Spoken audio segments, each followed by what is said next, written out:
ಯಾವುದಲ್ಲೂ ಇಲ್ಲ ಅಂತ ಹೇಳುವಾಗ ಇವತ್ತು ನಮ್ಗೆ ಪುನರ್ ವ್ಯವಸ್ಥೆಯನ್ನ ಮಾಡ್ಲಿಲ್ಲ ಅಂತಂದ್ರೆ ನಾವೊಂದು 15 ದಿನಗಳ ಕಾಲ ಗಡುವು ಕೊಡ್ತಾ ಇದೀವಿ. ಅವ್ರಿಗೆ ದೇಶದ ಜನ ಅಲ್ವಾ, ಈ ಜನ ವೋಟ್ ಹಾಕಿಲ್ವಾ? ವೋಟ್ ಹಾಕೋದು ಯಾರು ಕೇಳಲ್ಲ, ನೀವು ಆ ದೇಶದವ್ರ ಈ ದೇಶದವ್ರ ಅಂತೇಳಿ ಎಲ್ಲರೂ ವೋಟ್ ಹಾಕಿಸ್ಕೊಂಡು ಇವತ್ತು ಅವರು ದುರ್ಗಾಕರಣಗಳ ಕಾರಣಕ್ಕಾಗಿ ಬಾಂಗ್ಲಾದೇಶ ಅಂತ ಹೇಳೋದಿದೆಯಲ್ಲ, ಅಂದ್ರೆ ನಗರೀಕರಣ ಮಾಡ್ತಾ ಇರುವಂತ ಸರ್ಕಾರ ನಗರಕ್ಕೆ ಬರುವಂತ ವಲಸೆಗೆ ಅಂದ್ರೆ ಹೊಟ್ಟೆ ಪಡಗಂತ ಬರುವಂತ ಅವ್ರಿಗೆ ಮನೆ ಅಂದ್ರೆ ಘನತೆಯಿಂದ ಬದುಕಕ್ಕೆ ಅವ್ರಿಗೆ ಮನೆ ಕೊಡುವಂತ ಜವಾಬ್ದಾರಿ ಇದೆ ಅಲ್ವಾ, ಅದನ್ನ ಪಾಲಿಸಿ ತರಲಿ. ಕಂದಾಯ ಮಂತ್ರಿಗಳು ವಸ್ತು ಸಚಿವರು ಒಂದು ಹಂತಕ್ಕೆ ತಂದಿದ್ರು. ಕೊನೆಗೆ ಕೆಲವು ವಿರೋಧ ಪಕ್ಷಗಳ ವಿರೋಧದಿಂದಾಗಿ ಯಾವ ಉದ್ದೇಶದಿಂದ ಬಂದಿದ್ದಾರೆ ವಾಸ ಇರಲ್ಲ ಅನ್ನೋ ಒಂದೇ ಒಂದು ಕಾರಣಕ್ಕೆ ಇವತ್ತಿಗೂ ಕೂಡ 129 ದಿವಸ ಆದರೂ ಕೂಡ ಜನ ಇಂದಿಗೂ ಕೂಡ ಸಾಯ್ತಾ ಇದ್ದಾರೆ. ಕನಿಷ್ಠ ಮೂಲಭೂತ ಸೌಲಭ್ಯಗಳಿದೆ, ಮಕ್ಕಳು ಹೆಂಗಸರು ಎಲ್ಲರೂ ಕೂಡ ಸಾಯ್ತಾ ಇದ್ದಾರೆ. ಜಮೀರ್ ಅಹಮದ್ ಸರ್ ಬಂದ್ರು, 1ನೇ ತಾರೀಕಿಗೆ ಸಿಹಿ ಸುದ್ದಿ ಕೊಡ್ತೀನಿ ಅಂತ, ಮತ್ತ ಅವರು ತಿರುಗಿ ನೋಡಿಲ್ಲ, ಏನಿಲ್ಲ, ಚಳಿಗಾಲದಲ್ಲಿ ಇದ್ವಿ. ಇವಾಗ ನೋಡಿದ್ರೆ ಇಷ್ಟು ಬಿಸಿಲಿದೆ, ಮಕ್ಕಳು ಮರಿ ಎಲ್ಲ ಹೆಂಗಿದ್ವಿ. ಈ ಮಾಧ್ಯಮದ ಮೂಲಕ ಸರ್ಕಾರಕ್ಕೆ ಇನ್ನು 15 ದಿವಸದ ಒಳಗಡೆ ಅವ್ರಿಗೆ ರಿಹ್ಯಾಬಿಲಿಟೇಷನ್ ಮಾಡಬೇಕು ಅಂತ ಮನವಿ ಮಾಡ್ಕೊಳ್ಳೋಕ್ಕೆ ನಾವೆಲ್ಲರೂ ಇಲ್ಲಿ ಇದ್ದೀವಿ. ಇಲ್ಲ ಅಂದ್ರೆ ನಾವು ಬೇರೆ ದಾರಿ ಇಲ್ಲದೆ ಉದ್ಯಾನವನದಲ್ಲಿ ನಾವು ಕುತ್ಕೊಳ್ಬೇಕಾದ ಅನಿವಾರ್ಯತೆ ನಮ್ಮನ್ನು ತಳ್ಳಿಕೊಡ್ದು ಅಂತ ಹೇಳಿ ಮನವಿ ಮಾಡಕ್ಕೆ ಇಲ್ಲಿ ನಾವೆಲ್ಲರೂ ಬಂದಿದ್ದೀವಿ. 30 ಜನಕ್ಕೆ ಕೊಟ್ಟಿದ್ದು ಅದೇ ಇದು ಇವಾಗ ನಿಮ್ಗೆ ಗೊತ್ತಿರಬೇಕು, ರಾಜೀವ್ ಗಾಂಧಿ ಹೌಸಿಂಗ್ ಕಾರ್ಪೊರೇಷನ್ ಅಡಿಯಲ್ಲಿ ಮನೆಗಳನ್ನ ವಿತರಣೆ ಮಾಡೋದಕ್ಕೆ ಮೊದಲೇ ಜನ ಅಲ್ಲಿರೋರು ಕೆಲವರು ಅಪ್ಲೈ ಮಾಡಿದ್ರು. ಇದಕ್ಕಿಂತ ಈ ಮನೆ ಧ್ವಂಸ ಮಾಡೋಕ್ಕಿಂತ ಮುಂಚೆನೆ ಯಾರು ಅಪ್ಲಿಕೇಶನ್ ಹಾಕೊಂಡಿದ್ರ ಅವರಿಗೆ ಮಾತ್ರ ಆಗಿದೆ. ಅಥವಾ 12 ಜನ ಇದ್ದಾರೆ, ಇಲ್ಲ ಅಂತಲ್ಲ. ಆದರೆ ಇವ್ರು ಏನು ಒಡೆದಾಕಿರೋದಕ್ಕೆ ಪರಿಹಾರವಾಗಿ ಏನು ಕೊಟ್ಟಿದ್ದಾರೆ, ಇದು ಜನ ಕೊಟ್ಟಿರೋ ಪ್ರಕ್ರಿಯೆ ಅಷ್ಟೇ. ಕೋಗಿಲು ಲೇಔಟ್ದು ಇಡೀ ರಾಜ್ಯ ಅಲ್ಲ ಡೆಲ್ಲಿವರೆಗೂ ಕೂಡ ಸುದ್ದಿಯಾದಂತ ಘಟನೆ. ಇವತ್ತು ಬರೆಯುವಂತ ಚಳಿ ಒಳಗಡೆ ಅವರ ಜೀವನವನ್ನ ಅಲ್ಲೇ ಸಾಗಿಸಿದ್ರು. ಬಟ್ ಆದ್ರೂ ಕೂಡ ಇವತ್ತು ಎಂತ ಒಂದು ಸುಡು ಬಿಸಿಲಲ್ಲಿ ಇವತ್ತು ಅಲ್ಲೇ ಬದುಕು ಇವತ್ತು ಸಾಗಿಸ್ತಾ ಇದ್ದಾರೆ. ನಾವಿಲ್ಲಿ ಒಂದು ಪ್ರಶ್ನೆ ಅಂತಂದ್ರೆ, ಜನವರಿಯಲ್ಲಿ ನಿಮ್ಗೆಲ್ಲರೂ ಕೂಡ ಗಿಫ್ಟ್ ಕೊಡ್ತೀವಿ ಅಂತ ಹೇಳುವಂತ ಜನ ನಮ್ಮ ಸರ್ಕಾರ. ಆದ್ರೆ ನಾವೆಲ್ಲರ ಮನೆ ಬಾಗಿಲಿಗೂ ಕೂಡ ಹೋಗಿ ಸಾಕಷ್ಟು ಅರ್ಜಿಗಳನ್ನ ಕೊಟ್ಟಿದ್ದೀವಿ. ಕೃಷ್ಣ ಬೈರೇಗೌಡ ಅವ್ರನ್ನ 2-3 ಸಲ ಭೇಟಿ ಮಾಡಿ ಮನವಿ ಕೊಟ್ಟಿದ್ದೀವಿ. ಜಮೀರ್ ಅಹಮದ್ ಅವ್ರನ್ನ ಭೇಟಿ ಮಾಡಿ ಮನವಿ ಕೊಟ್ಟಿದ್ದೀವಿ. ಬಟ್ ಅದು ಇವತ್ತು 4 ತಿಂಗಳಾಗಿದೆ, 128 ದಿನ ಆದ್ರೂ ಕೂಡ ಇವತ್ತು ಯಾವುದೇ ರೀತಿಯಾದಂತ ಬದಲಿ ವ್ಯವಸ್ಥೆಯನ್ನು ಇವತ್ತು ಅವರಿಗೆ ಕೊಟ್ಟಿಲ್ಲ ಅನ್ನುವಂಥದ್ದು ನಮ್ಗೆಲ್ಲರೂ ಕೂಡ ಇವತ್ತು ವಿಷಾದನೀಯ. ನಾವು ಕೇಳ್ತಾ ಇದೀವಿ, ಇವತ್ತು ಸರ್ಕಾರ ನಿಜವಾಗ್ಲೂ ಮನಸ್ಸು ಮಾಡಿದ್ದೇ ಆದ್ರೆ ಗಂಟೆಗಳ ಒಳಗಡೆ ಅವರಿಗೆ ಪುನರ್ ವ್ಯವಸ್ಥೆಯನ್ನ ಮಾಡ್ಲಿಕ್ಕೆ ಸಾಧ್ಯತೆ ಇದೆ. ಆದ್ರೆ ಯಾಕೆ ಆ ರೀತಿಯ ಹಿಂಜರಿಕೆ ಮಾಡ್ತಿದ್ದಾರೆ ಗೊತ್ತಿಲ್ಲ. ಕೆಲವು ದಾಖಲೆಗಳನ್ನ ನಾವೇ ಮಾಡಿ ಕೊಡ್ತಾ ಇದೀವಿ, ಅವ್ರಿಗೆ ಕೊಡ್ತೀವಿ ಅಂತೆಲ್ಲ ಕೂಡ ವಸತಿ ಸಚಿವರು, ಕಂದಾಯ ಸಚಿವರು ಹೇಳಿದ್ರು. ಬಟ್ ಅದು ಇವತ್ತಿನವರೆಗೂ ಕೂಡ ಇಲ್ಲ. ಮನೆಯಲ್ಲಿಗೂ ಮನೆ ಕೊಟ್ಟಾಗ ಕೂಡ ಎಲ್ಲ ನಮ್ಗೆ ಸಿಗುತ್ತೆ ಅಂತ ಯೋಚನೆ ಮಾಡಿದ್ವಿ, ಅದ್ರಲ್ಲೂ ಇಲ್ಲ, ಯಾವುದ್ರಲ್ಲೂ ಇಲ್ಲ ಅಂತ ಹೇಳುವಾಗ ಇವತ್ತು ನಮ್ಗೆ ಪುನರ್ ವ್ಯವಸ್ಥೆಯನ್ನ ಮಾಡ್ಲಿಲ್ಲ ಅಂತಂದ್ರೆ ನಾವೊಂದು 15 ದಿನಗಳ ಕಾಲ ಗಡುವು ಕೊಡ್ತಾ ಇದೀವಿ, ಹೇಳ್ತಿದ್ವಿ. ಬಟ್ ನಾವು ಕೂಡ ಎಂಕ್ವೈರಿ ಮಾಡಿದೀವಿ. ಮತ್ತೆ ವಿರೋಧ ಪಕ್ಷದ ಪಾಪ ಸತ್ಯಶೋಧನಾ ಸಮಿತಿ ಅಂತೇಳಿ ಬಿಜೆಪಿ ಅವರು ಬಂದಲ್ಲಿ ಹುಡುಕಿದ್ದಾರೆ, ಯಾರು ಸಿಕ್ಕಿಲ್ಲ. ಸಿಕ್ಕಿದ್ರೆ ಇಷ್ಟೊತ್ತರೂ ಸುಮ್ಮನೆ ಇರ್ತಿದ್ರ ಸರ್? ಸುಳ್ಳು ದುರ್ಗಾಟವರೆಲ್ಲ ಬಾಂಗ್ಲಾದೇಶದವರ ಹೇಳಿ, ಮುಸ್ಲಿಮ್ಸ್ ಅವರು ಬಾಂಗ್ಲಾದೇಶದವರು ಅಂತಂದ್ರೆ ಬಾಂಗ್ಲಾದೇಶದವ್ರು ಹೊರಗಡೆ ಬರ್ತಾರೆ ಅಂತಂದ್ರೆ ಅಟ್ಲೀಸ್ಟ್ ಗಡಿ ಭಾಗದಲ್ಲಿ ಏನ್ ಮಾಡ್ತಾರೆ ಅಂತೇಳಿ ಯಾರ ಹಿಡಿತದಲ್ಲಿದೆ? ಕೇಂದ್ರ ಸರ್ಕಾರದ ಕಂಟ್ರೋಲ್ ಇದೆ ಅಲ್ವಾ? ಹೊರಗಡೆ ಬರುವಂತವ್ರನ್ನ ಸುಮ್ಮನೆ ಆ ರೀತಿಯಾಗಿ ಏನೋ ಒಂದು ಅಡ್ಡಿ ಮಾಡ್ಬೇಕು, ಅವ್ರೊಂದು ಮೈನಾರಿಟಿಯನ್ನ ವಿರೋಧ ಮಾಡ್ಬೇಕು, ಹಾಗಾಗಿ ಬಾಂಗ್ಲಾದೇಶದವ್ರು ಅಂತ. ಅವ್ರಿಗೆ ದೇಶದ ಜನ ಅಲ್ವಾ, ಈ ಜನ ವೋಟ್ ಹಾಕಿಲ್ವಾ? ವೋಟ್ ಹಾಕೋದು ಯಾರು ಕೇಳಲ್ಲ, ನೀವು ಆ ದೇಶದವ್ರ ಈ ದೇಶದವ್ರ ಅಂತೇಳಿ ಎಲ್ಲರೂ ವೋಟ್ ಹಾಕಿಸ್ಕೊಂಡು ಇವತ್ತು ಅವರು ದುರ್ಗಾಕರಣಗಳ ಕಾರಣಕ್ಕಾಗಿ ಬಾಂಗ್ಲಾದೇಶ ಅಂತ ಹೇಳೋದಿದೆಯಲ್ಲ, ಅದು ಸರಿಯಾಗದಲ್ಲ. ಅದು ಬಿಜೆಪಿ ಅವರ ನಿಲುವು ಅಷ್ಟೇ. ಬಿಜೆಪಿ ಅವರ ನೀತಿಯನ್ನ ನಾವಿಲ್ಲಿ ಒಪ್ಕೊಳ್ಳಕ್ ತಯಾರಿಲ್ಲ. ನಾವೆಲ್ಲರೂ ಕೂಡ ಸಂಘಟನೆಗಳು ಮನೆಗೂ ಕೂಡ ವಿಸಿಟ್ ಮಾಡಿದೀವಿ. ಒಂದೇ ಒಂದು ಸಿಂಗಲ್ ಆ ರೀತಿಯಲ್ಲಿ ಇಲ್ಲ, ಸಿಕ್ಕಿಲ್ಲ. ಸುಳ್ಳು ಮಾಹಿತಿಗಳನ್ನ ದಿಕ್ ತಪ್ಪಿಸಿದ್ದಾರೆ, ಅದಕ್ಕೆ ತಕ್ಕಂತೆ ಸರ್ಕಾರನೂ ಕೂಡ ಅವರ ಏನೋ ಇದೆ ಹಂಗ್ ಮಾಡ್ತೀವಿ ಅಂತ ಬೈಕ್ ಕೂತಿದ್ದಾರೆ ಅಂತ ಗೊತ್ತಿಲ್ಲ. ನಮ್ಗೆ ನಾವಾಗಿರೋಂಥ ಜನ ಸರ್ಕಾರಕ್ಕೆ ಹೇಳ್ತಿದ್ರು ನಮ್ಮ ಹೆಣ್ಮಕ್ಳು, ನಾವಿಲ್ಲಿ ಇದೇ ಸರ್ಕಾರಕ್ಕೆ ವೋಟ್ ಹಾಕಿದ್ರೆ ನಮ್ಗೆ ವಸತಿ ವ್ಯವಸ್ಥೆ ಕಲ್ಪಿಸ್ಕೊಡ್ಬೇಕು ಅಂತೇಳಿ. ಈಗ ನಮ್ಗೆ ಕಟ್ಕೊಳ್ಳಿ ಜಾಗ ಕೊಡಿ, ನಾವು ಮನೆ ಕಟ್ಕೊಳ್ತೀವಿ ಅಂತ ಹೇಳ್ತಿದ್ದಾರೆ. ಅದನ್ನ ಮಾಡ್ಕೊಡ್ಬೇಕು ಅಷ್ಟೇ ಸರ್ಕಾರ. ಅದನ್ನ ಬಿಟ್ಟು ಸುಮ್ಮನೆ ಕಥೆಗಳು ಹೇಳ್ಕೊಂಡು ಕಾಲ ಕಳೆದ್ರಾಗಲ್ಲ. ಹೊಡೆದಾಕಿರೋದ್ರಿಂದ ಅದಕ್ಕೆ ಪರಿಹಾರ ಅವರೇ ಕೊಡ್ಬೇಕು ಸರ್. ಇಲ್ಲ ಅಂತಂದ್ರೆ ಉಗ್ರವಾದಂತ ಹೋರಾಟವನ್ನ ಮಾಡ್ತೀವಿ. ಬೇರೆ ದಾರಿ ಇಲ್ಲ. ಆರೋಪ ಇರುವುದು ಘನತ್ಯಾಜ್ಯ ನಿರ್ವಹಣೆಗಿದ್ದಂತ ಭೂಮಿಯಲ್ಲಿ ಅಕ್ರಮವಾಗಿ ಕಟ್ಕೊಂಡಿದ್ರು. ಇಲ್ಲ, ಮಾನವೀಯತೆ ದೃಷ್ಟಿ ಬಿಟ್ಟು ಏನಾದ್ರು ಪ್ರಾವಿಷನ್ ಇದೆಯಾ ಕೊಡ್ಲಿಕ್ಕೆ, ಸರ್ಕಾರಕ್ಕೆ ಪ್ರಾವಿಷನ್ ಏನಾದ್ರು ಇದೆಯಾ ಅಂತ? ಅಲ್ಲ, ಸರ್ಕಾರಕ್ಕೆ ಖಂಡಿತವಾಗ್ಲೂ ಪ್ರಾವಿಷನ್ ನೋಡಿ. ಹಂಗ್ ನೋಡಕ್ಕೋದ್ರೆ ಸಾಂವಿಧಾನಿಕವಾಗಿ ಬದುಕುವ ಹಕ್ಕು ಅಡಿಯಲ್ಲಿ ನಾವು ತಗೊಂಡ್ಬರೋಣ. ಇವರೆಲ್ಲರೂ ಕೂಡ ಈ ದೇಶದ ಪ್ರಜೆಗಳೇ. ಅವರಿಗೆ ವ್ಯವಸ್ಥೆ, ವಸತಿ ವ್ಯವಸ್ಥೆ ಮಾಡೋ ಜವಾಬ್ದಾರಿ ಇದೆ. ಸರ್ಕಾರದ ಜಾಗದಲ್ಲಿ ಜನ ಬಂದಿದ್ರು, ಆಮೇಲೆ ಅದು ಇವಾಗ ಅದನ್ನ ಘನತ್ಯಾಜ್ಯ ಇದಕ್ಕೆ ವ್ಯವಸ್ಥೆಗೆ ಆಮೇಲೆ GBIಗೆ ಹ್ಯಾಂಡ್ ಓವರ್ ಮಾಡಿರೋದು. ಇದು ಜನ ಅದಕ್ಕಿಂತ ಮುಂಚಿನಿಂದ ಇದ್ದಾರೆ. ಯಾಕಂದ್ರೆ ಜನ ಯಾಕಿದ್ದಾರೆ ಅಂತ ನೀವು ಪ್ರಶ್ನೆ ಕೇಳಿದ್ರೆ ನಾನು ಇನ್ನೊಂದು ಪ್ರಶ್ನೆ ಇಡ್ಬೇಕಾಗುತ್ತೆ. ಅರ್ಬನೈಸೇಷನ್ ಅಂದ್ರೆ ನಗರೀಕರಣ ಮಾಡ್ತಾ ಇರುವಂತ ಒಂದು ಸರ್ಕಾರ ನಗರಕ್ಕೆ ಬರುವಂತ ವಲಸೆಗೆ ಅಂದ್ರೆ ಹೊಟ್ಟೆ ಪಾಡಂತ ಬರುವಂತ ಅವ್ರಿಗೆ ಮನೆ ಅಂದ್ರೆ ಘನತೆಯಿಂದ ಬದುಕಕ್ಕೆ ಅವ್ರಿಗೆ ಮನೆ ಕೊಡುವಂತ ಜವಾಬ್ದಾರಿ ಇದೆ ಅಲ್ವಾ? ಅದನ್ನ ಪಾಲಿಸಿ ತರಲಿ. ನಾವೆಲ್ರಿಗೂ ಮನೆ ಕೊಡ್ಲಿ ಅಂತಾನೆ ಹೇಳ್ತಿರೋದು, ಯಾರು ಬೀದಿಲಿ ಇರ್ಕೊಡ್ದು ಅಲ್ವಾ? ಇದು ಆರ್ಟಿಕಲ್ 21 ನೇರ ವೈಲೇಷನ್. ಸೊ ಆ ಸರ್ಕಾರನೇ ಮಾಡ್ತಾರೆ, ಕಂಟೆಂಪ್ಟ್ ಆಫ್ ಕಾನ್ಸ್ಟಿಟ್ಯೂಷನ್ ಇದು. ಏನಾದ್ರು ಲೀಗಲ್ ಪ್ರೊಸೀಜರ್ ನಡೀತಾ ಇದೆ ಸರ್, ಕೋರ್ಟಲ್ಲಿ ಇದೆ.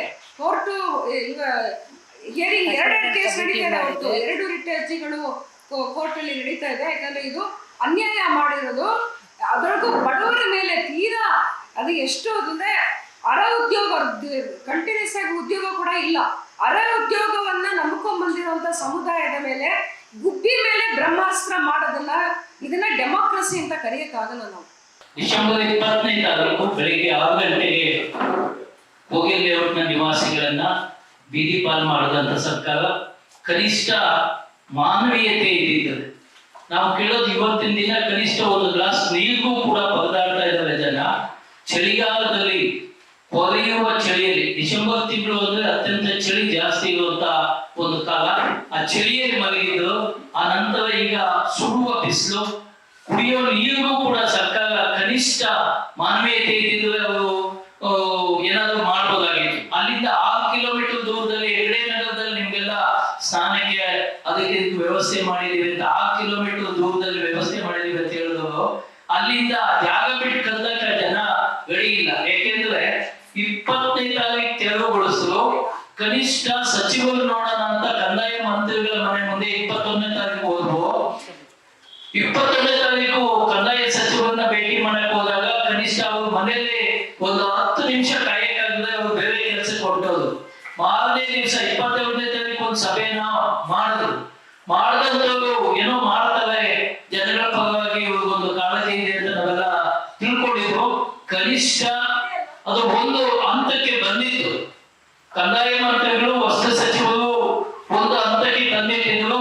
ಕೊನೆಗೆ ಕೆಲವು ವಿರೋಧ ಪಕ್ಷಗಳ ವಿರೋಧದಿಂದ ಯಾವ ಉದ್ದೇಶದಿಂದ ಬಂದಿದ್ದಾವೆ, ಅಲ್ಲಿ ವಾಸ ಇದ್ದಾವೆ ಅನ್ನೋ ಒಂದೇ ಒಂದು ಕಾರಣಕ್ಕೆ ಇವತ್ತಿಗೂ ಕೂಡ 129 ದಿವಸ ಆದ್ರೂ ಕೂಡ ಜನ ಇಂದಿಗೂ ಕೂಡ ಸಾಯ್ತಾ ಇದ್ದಾವೆ. ಕನಿಷ್ಠ ಮೂಲಭೂತ ಸೌಲಭ್ಯಗಳಿದೆ, ಮಕ್ಕಳು, ಹೆಂಗಸರು ಎಲ್ಲರೂ ಕೂಡ ಸಾಯ್ತಾ ಇದ್ದಾರೆ. ಕನಿಷ್ಠ ಏನು ಈಗ GBA ಚುನಾವಣೆ ಬೇರೆ ಪ್ರಾರಂಭ ಆಗ್ತಾ ಇದೆ. ಸರ್ಕಾರಕ್ಕೆ ಬಡವರ ಪರ ಏನಾದ್ರೂ ಕಾಳಜಿ ಇದೆ, ನಾವೆಲ್ಲ ಕೂಡ ಪ್ರಾಮಾಣಿಕವಾಗಿ ಅಲ್ಲಿರುವಂತ ಎಲ್ಲ ಜನರು ಕೂಡ, ಮನೆ ಕಳ್ಕೊಂಡಂತ ಎಲ್ಲ ಜನರು ಕೂಡ ನಿಯತ್ತಾಗಿ ಕಾಂಗ್ರೆಸ್ ಸರ್ಕಾರಕ್ಕೆ ಓಟ್ ಹಾಕಿ ಗೆಲ್ಸಿದ್ರು ಕೂಡ, ಅದು ವಿಶೇಷವಾಗಿ ಕಂದಾಯ ಮಂತ್ರಿಗಳ ಕ್ಷೇತ್ರ, ಅಂತ ಕ್ಷೇತ್ರದಲ್ಲಿ ಆ ಜನರನ್ನ ನಿರ್ಲಕ್ಷ್ಯ ಮಾಡಿದೆ ಆದ್ರೆ ಮುಂದೆ ಏನಾಗ್ಬೋದು ಅನ್ನೋದು ಕನಿಷ್ಠ ಯೋಚನೆ ಮಾಡ್ಬೇಕಾದಂತ ಪರಿಸ್ಥಿತಿ ಕಾಂಗ್ರೆಸ್ ಸರ್ಕಾರ ಯೋಚನೆ ಮಾಡ್ಬೇಕಾಗಿತ್ತು. ಆದ್ರೆ ಯಾವುದೂ ಕೂಡ ಅವ್ರಿಗೆ ಇಲ್ಲ. ಆ ನಿಟ್ಟಲ್ಲಿ ಇವತ್ತು ಏನು ಅಂತಿಮವಾಗಿ ನಾವೆಲ್ಲ ತೀರ್ಮಾನ ಮಾಡಿದ್ದೇವೆ, ಏನು ಆ ಜನರ ಪರವಾಗಿ ನಾವೆಲ್ಲ ಫ್ರೀಡಂ ಪಾರ್ಕಲ್ಲಿ ಕೂತ್ಕೋಬೇಕು. ಅಹೋರಾತ್ರಿ ಅನಿರ್ದಿಷ್ಟಾವಧಿ ಧರಣಿನ ಈಗಾಗಲೇ ನಿಗದಿಗೊಳಿಸಿದ್ದಾರೆ. ಆ ನಿಟ್ಟಲ್ಲಿ ನಾವು ಕೂಡ ದಲಿತ ಸಂಘಟನೆಗಳು ಅಥವಾ ಇತರೆ ಎಲ್ಲ ಸಂಘಟನೆಗಳು ಒಳಗೊಂಡಂತೆ ಮಾನವೀಯತೆ ಇರುವಂತ, ಬಡವರ ಪರ ಕಾಳಜಿ ಇರುವಂತ ಎಲ್ಲರನ್ನು ಒಗ್ಗೂಡಿಸಿ ಫ್ರೀಡಂ ಪಾರ್ಕಲ್ಲಿ ನಾವು ಆ ಜನರ ಪರವಾಗಿ ಕುಳಿತುಕೊಳ್ತೇವೆ. ಶತಾಯ ಗತಾಯ ಒಂದು ಇತಿಹಾಸ ಆಗೋ ತನಕ ಅಲ್ಲಿಂದ ಎದ್ದೇಳಲ್ಲ ಅಂತ ಈ ಸಂದರ್ಭದಲ್ಲಿ ನಾವಾದರೂ ಸರ್ಕಾರಕ್ಕೆ ಒಂದು ಮನವಿನ ಮಾಡ್ಕೊಡ್ತಾ ಇದ್ದೀವಿ. ನಾರಾಯಣಮ್ಮ ನಮಗ ತುಂಬಾ ದಿವಸದಿಂದ ಒಂದು 5 ತಿಂಗಳಿಂದ 6 ತಿಂಗಳಿಂದೆಲ್ಲ ಚಳಿಗಾಲ ಹೋಯ್ತು, ಬೇಸಿಗೆ ಬಂತು, ಮಳೆಗಾಲ ಶುರುವಾಗ್ತೈತೆ. ಬೆಳಗ್ಗೆ ನಾವು ನೋಟಿಸ್ ಕೊಟ್ಟಿವಿ ಅಂತೆಲ್ಲ ನಮ್ ಲೀಡರ್ ಕೊಟ್ಟಾರ, ನಮ್ಗ ಕೊಟ್ಟೋರ. ಅವ್ರು ಅಷ್ಟು ಬುದ್ಧಿವಂತರಾಗಿದ್ರೆ ಗೌರ್ಮೆಂಟ್ ಅವ್ರ ಮನೆ ಹತ್ರ ಬಂದು ಕೊಡ್ಬೇಕಾಗಿತ್ತಲ್ಲ. ಮಕ್ಕಳು ಎಕ್ಸಾಮ್ ಟೈಮಲ್ಲಿ ಈ ತರ ಮನೆ ಹೊಡೆದ್ಬಿಟ್ಟು ನಮ್ಗೆ ಈ ತರ ಬೀದಿ ತಗೊಂಬಂದ್ ಇಕ್ಕಿದಾರಲ್ಲ, ಅದೇ ಪರಿಸ್ಥಿತಿ ಅವ್ರು ಗೌರ್ಮೆಂಟ್ ಅವ್ರಿಗೆ ಬಂದಿದ್ರ ಸಂಸ್ಥಾ ಇದ್ರ ಅವರು ಇಲ್ಲ ತಾನೆ. ನಮ್ಗೆ ಇವಾಗ ಮನೆ ಬೇಕು, ಮನೆ ಕೊಟ್ಟಿಲ್ಲ ಅಂದ್ರೆ ಪರವಾಗಿಲ್ಲ, ನಮ್ ಸೈಟ್ಗಳನ್ನ ಕೊಟ್ಟು ಅವ್ರ ಅಕ್ಕಪತ್ರ ಕೊಡ್ಲಿ, ನಾವ್ ಅಲ್ಲೇ ಇದ್ಬಿಡ್ತೀವಿ. ನಾವು ಮಾತ್ರ ಜಾಗ ಬಿಡಲ್ಲ. ನಾವು ಅದೇ ಬಿಡ್ತಾರ. ನಿಮ್ ಲೀಡರ್ಗಳು ಏನೇನ್ ಹೇಳಿದಾರ, ಲೀಡರ್ ನಮ್ಗೆ ಯಾರು ಲೀಡರ್ ಇಲ್ಲ. ನಾವ್ ಪಾಡಿ ನಾವ್ ಬಂದಿದೀವಿ, ನಾವ್ ಪಾಡಿ ನಾವ್ ಕಟ್ಕೊಂಡಿದೀವಿ. ನಾವು ಅಲ್ಲ ಸರ್, ಓಟ್ ಹಾಕಕ್ ಮಾತ್ರ ಮನೆ ಗಂಟ ಬಾಕಿ ಗಂಟ ಹುಡ್ಕೊಂಡ್ ಬರ್ತೀರಿ ನೀವು. ಇವಾಗ ಅದೇ ತರ ನಮ್ ಹುಡ್ಕೊಂಡ್ ಬರಬೇಕಾಗಲ್ಲ. ನಿಮ್ಗೊಂದು ಅರ್ಥ ಆಗುತ್ತಲ್ಲ, ನೀವು ತಾನೇ ಮನ್ಸಿರ್ತಾನೆ. ನೀವು ಎಷ್ಟು ಕಷ್ಟ ಪಡ್ತಾ ಇದೀವಿ ನಾವು. ಮಕ್ಕಳದ ಎಕ್ಸಾಮ್ ನಾವು ಇದು ಬಿಸಿಲು ಚಳಿ ಗಾಳಿ ಎಲ್ಲ ನಾವು ಬಾಧೆ ಪಡ್ತಾ ಇದೀವಿ. ನೀವು ಸ್ವಲ್ಪ ಏನು ಕನ್ಕರ ಬರ್ತಾ ಇಲ್ಲ. ನೀವು ಮನಸ್ಸಿರ್ತಾನೆ, ನೀವು ಅರ್ಥ ಮಾಡ್ಕೊಬೇಕು. ಸ್ವಲ್ಪ ಓಟ್ ಬಂದಾಗ ಅದ್ರ ಬಂದಾಗ ಅಮ್ಮ ಅಕ್ಕ ತಾಯಿ ಅಂತ ಮನೆ ಗಂಟ ಬಾಕಿ ಗಂಟ ಹುಡ್ಕೊಂಡ್ ಬರ್ತೀರಿ. ಇವಾಗ ಅದೇ ತರ ಬರ್ಬೇಕಲ್ಲ ನೀವು. ಇವಾಗ 6ನೇ ತಿಂಗಳು ಇದು. ಯಾರಾದ್ರೂ ಒಬ್ಬರಾದ್ರೂ ಬಂದ್ರೆ ನಮ್ಗೆ ಏನೇನು ಊಟ ನೀರು ಕಾಫಿ ಏನು ಎತ್ತಂತ ನೀವು ಮಾತಾಡ್ತಾ ಇದ್ರೆ ನಮ್ಮನ್ನ ಕೇರ್ ಮಾಡ್ತಾ ಇದ್ರೆ. ಬೆಳಗಿನ ಜಾವ 6 ಗಂಟೆ ಮಲ್ಕೊಂಡಾಗ ಟೈಮಲ್ಲಿ ಜೆಸಿಬಿ ತಗೊಂಬಂದು ನೀವು ಮನೆಗಳೆಲ್ಲ ಹೊಡೆದಾಕ್ಬಿಟ್ಟು ಆ ತರ ಮಾಡಿದಿರಲ್ಲ. ನಿಮ್ಮ ಪರಿಸ್ಥಿತಿ ಅದೇ ತರ ಬಂದಿದ್ರೆ ನೀವು ಶ್ರಮಿಸ್ತಾ ಇದ್ರೆ ನೀವು ಗೌರ್ಮೆಂಟ್ ಅವ್ರಿಗೆ ಇದು ನ್ಯಾಯನಾ ಹೇಳಿ? ನ್ಯಾಯ ಎಲ್ಲ ತಂದೆ ಇದು. ನಮ್ಗುನ ಇವಾಗ ನಮ್ಗೆ ಜಾಗ ಬೇಕು, ನಾವಿರೋ ಜಾಗ ನಾವು ಬಿಡಲ್ಲ. ನಾವು ಜಾಗ ಬಿಟ್ಟು ನಾವು ಕದಲಲ್ಲ. ನಮ್ಗೆ ಜಾಗ ಕೊಟ್ಬಿಟ್ಟು ನೀವು ಅಕ್ಕಪತ್ರ ಕೊಡ್ರಿ, ನಾವು ಅದ್ ಮಾಡಕ್ ನಾವು ಇಲ್ಲ ಸರ್. ನೀವು ಓಟ್ ಕೇಳಕ್ ಬರ್ತಿರಲ್ಲ, ಅದೇ ತರ ಇವಾಗ ನಮ್ಮ ಮನೆ ಗಂಟ ಬರ್ಬೇಕು, ಬಂದ್ಬಿಟ್ಟು ಕೇಳ್ಬೇಕು ನೀವು. ನಾವ್ ಅಲ್ಲೇ ಇರೋದು 22-23 ವರ್ಷದಿಂದ. ಬಂದ್ಬಿಟ್ಟು 20ನೇ ತಾರೀಕು ಡಿಸೆಂಬರ್ ಅಲ್ಲಿ ಹೊಡೆದ್ಬಿಟ್ಟು ಹೋಗ್ಬಿಟ್ಟು ಹೆಂಗಿದೀವಿ ಏನಿದೀವಿ ಯಾರು ಬಂದು ಸರ್ಕಾರ ಏನು ಕೇಳ್ತಾ ಇಲ್ಲ. ಜಮೀರ್ ಅಹಮದ್ ಸರ್ ಬಂದ್ರು 1ನೇ ತಾರೀಕಿಗೆ ಸಿಹಿ ಸುದ್ದಿ ಕೊಡ್ತೀನಿ ಅಂತ. ಮತ್ತ ಅವರು ತಿರುಗಿ ನೋಡಿಲ್ಲ, ಏನು ಇಲ್ಲ. ಚಳಿಗಾಲದಲ್ಲಿ ಇದ್ವಿ. ಇವಾಗ ನೋಡಿದ್ರೆ ಇಷ್ಟು ಬಿಸಿಲಿದೆ, ಮಕ್ಳು ಮರಿ ಎಲ್ಲ ಹೆಂಗಿದೀವಿ. ಗುಡ್ಸಲ್ ಹಾಕೊಂಡು ನೀರಿಗಿಲ್ಲ ವ್ಯವಸ್ಥೆಯಲ್ಲಿ, ಸ್ನಾನಕ್ಕೆ ಅದಕ್ಕೆ ಇದಕ್ಕೆ ಹೆಣ್ಮಕ್ಳು ಇದ್ದಾರೆ, ಮಲ್ಗೋಕ್ಕೂ ಜಾಗ ಇಲ್ಲ. ಆ ತರ ಪರಿಸ್ಥಿತಿದಲ್ಲಿ ಇದೀವಿ. ಏನೋ ಒಂದ್ ನಮ್ಗೆ ಸಹಾಯ ಮಾಡ್ತಾರೆ ಅಂತ ಗೌರ್ಮೆಂಟ್ ಅವ್ರ ಹತ್ರ ಇಷ್ಟು ಬೇಡ್ಕೊಂಡ್ರು ಒಬ್ರು ಬಂದು ಏನು ನಮ್ ಕಷ್ಟ ನೋಡ್ತಾ ಇಲ್ಲ. ಏನ್ ಮಾಡ್ಬೇಕಂತ ಗೊತ್ತಾಗ್ತಾ ಇಲ್ಲ. ಲೀಡರ್ಗಳೆಲ್ಲ ಸೇರ್ಬಿಟ್ಟು ಹೇಳಿದ್ದಾರೆ ಹೋರಾಟ ಮಾಡ್ತೀವಿ ಅಂತ. ನಾವು ಅವ್ರಿಗೆಲ್ಲ ಸಹಾಯ ಮಾಡ್ಕೊತೀವಿ. ನಾವು ಎಲ್ಲರೂ ಒಟ್ಟಿಗಿದ್ದು ಅಲ್ಲೇ ಊಟ ತಿಂಡಿ ಬಿಟ್ಟು ಎಷ್ಟುವರೆಗೂ ನಮ್ಗೆ ಹೆಲ್ಪ್ ಮಾಡೋ ಅಷ್ಟವರೆಗೂ ಅಲ್ಲೇ ನಾವು ಇರ್ತೀವಿ. ಇಷ್ಟ ಹೇಳಕ್ ಇಷ್ಟಪಡ್ತೀನಿ. ಆದಷ್ಟು ನಮ್ಗೆ ಹೆಲ್ಪ್ ಮಾಡಿ, ಮನೆಗಿನ ಏನಾದ್ರೂ ಒಂದು ವ್ಯವಸ್ಥೆ ಮಾಡ್ಕೊಡಿ. ಮನೇನು ಬೇಡ ನಮ್ಗೆ, ಬೇಕಾದ್ರೆ ಜಗನ ಗುಡ್ಸಲ್ ಹಾಕೊಳ್ಳೋಕೆ ಜಗ ಆದ್ರೂ ವ್ಯವಸ್ಥೆ ಮಾಡ್ಕೊಡಿ. ನಮಸ್ಕಾರ, ನನ್ನ ಹೆಸರು ಶಮನ ಅಂತ. ನಾವು ಅಲ್ಲೇ ವಾಸ ಮಾಡ್ಕೊಂಡಿದ್ದೀವಿ. ನಾವು ಒಂದು 20 ವರ್ಷದಿಂದ ಅಲ್ಲೇ ಇದ್ದೀವಿ. ಎಲ್ಲ ಮನೆ ಹೊಡೆದ್ವಿ. ಮಕ್ಳಿಗೆ ಇರೋಕ್ಕೆ, ಸ್ಕೂಲ್ಗೆ ಹೋಗೋಕ್ಕೆ ಎಲ್ಲ ತುಂಬಾ ಕಷ್ಟ ಆಗ್ಬಿಟ್ಟಿದೆ ನಮಗೆ. ಇವಾಗ ಎಷ್ಟು ದಿನ ಚಳಿಗಾಲದಲ್ಲಿ ಇರ್ತಾರೆ, ಇವಾಗ ಬಿಸಿಲಲ್ಲಿ ಇದಕ್ಕೆ ಆಗ್ತಾ ಇಲ್ಲ. ಇವಾಗ ಅದೇ ಮಳೆ ಬರುತ್ತೆ, ಮಳೆಗಾಲ ಬರುತ್ತೆ. ನಾವ್ ಹೆಂಗ್ ವಾಸ ಮಾಡ್ಬೇಕು, ಹೆಂಗಿರ್ಬೇಕು, ಮಕ್ಳು ಮನೆಗೆ ಇಟ್ಕೋಬೇಕು.